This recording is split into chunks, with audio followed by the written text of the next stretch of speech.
ఒక అరటిపండు ఖరీదు అక్షరాల 52 కోట్ల రూపాయలు. వినడానికే మైండ్ బ్లాక్ అవుతోంది కదా. ఇటాలియన్ ఆర్టిస్ట్ మరిచియో కాటెలాన్ సృష్టించిన కమోడియన్ అనే ఈ వింత కళాఖండం ఇప్పుడు మళ్ళీ వార్తల్లోకి ఎక్కింది.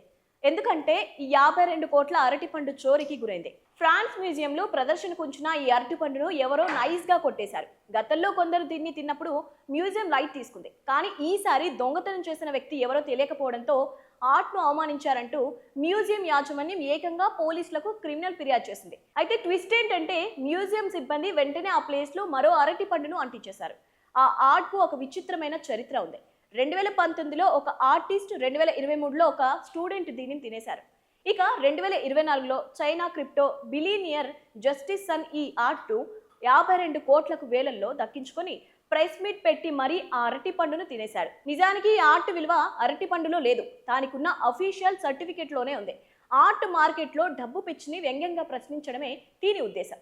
కాగా ఇదే ఆర్టిస్ట్ గతంలో రూపొందించిన 50 కోట్ల విలువైన బంగారు టాయిలెట్ కమాండ్ కూడా బ్రిటన్ రాజప్రసాదం నుంచి చోరీకి గురై ఇప్పటికీ దొరకలేదు.